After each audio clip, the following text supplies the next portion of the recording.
We launched the Roku streaming stick last month. It's flying off the shelves. It's doing really well. It's a great product, a $49 price point. It's a full Roku experience. It comes with a remote, and so it's got a great form factor and the full lineup of apps on Roku. Great price point. There's lots happening on Roku. We're launching over 90 channels a month, so it's a very busy marketplace.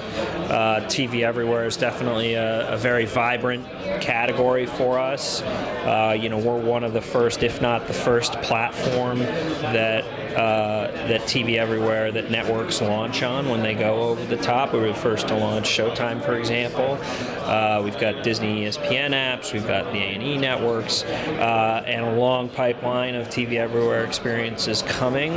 These apps do exceptionally well, even though some of them don't authenticate on every MVPD yet, and that's just really a function of these iconic brands like History Channel and the great content that those partners are putting into the apps. So it's a very successful and growing category for us. Today, authentication really is done in the app, and so HBO, you go into HBO and you basically link, you authenticate with your MVPD credentials. So if you're a DirecTV subscriber, if you're a Comcast subscriber, etc., you would feed those credentials into the app.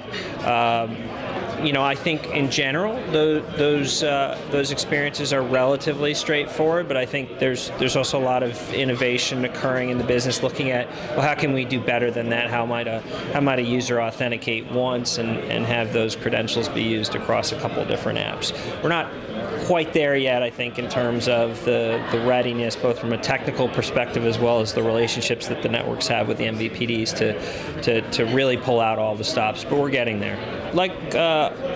I think basically all over the top platforms, we had our start around subscription and transactional services like Netflix, like Amazon Prime, movie stores like Vudu, like Amazon, like Target Ticket, Redbox. I mean, we've got half a dozen different movie stores on our platform. But the ad-supported segment is one of our fastest growing segments in terms of both the number of apps coming to the platform and the growth in usage.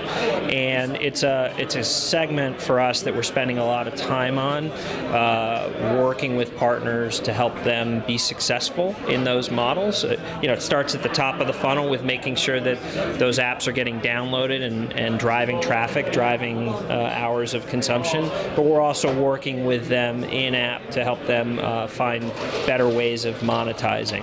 As Roku has started to contribute more and more of the inventory tonnage that our partners' ad sales teams are selling, they've started to focus more and more on, well, how can we monetize this?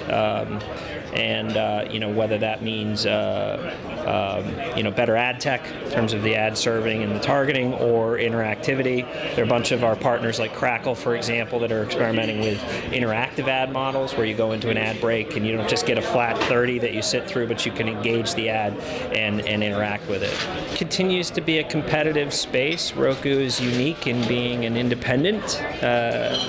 We've done very well, and our growth, our distribution's only accelerated when other folks have entered the market. I think we've done exceptionally well at creating a highly engaged, the most engaged over-the-top audience out there, and we're just focused on doing what we do well, really excelling at that 10-foot over-the-top TV consumption experience.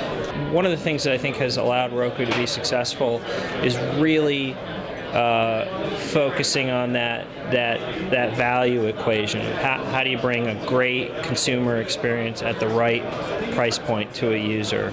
And it's hard work. It's really hard to ship a $49 device with margin that consumers love and that partners want to publish to. And I think we do that better than anybody else in the space.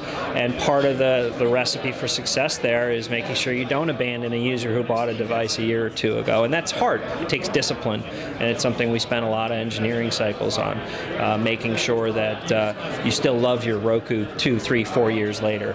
I think platforms that have less scale and less discipline have struggled with that, and so you might have taken home a smart TV 2 years ago that the Netflix app stopped working because that OEM didn't maybe have the cycles or the skill set to sustain the platform.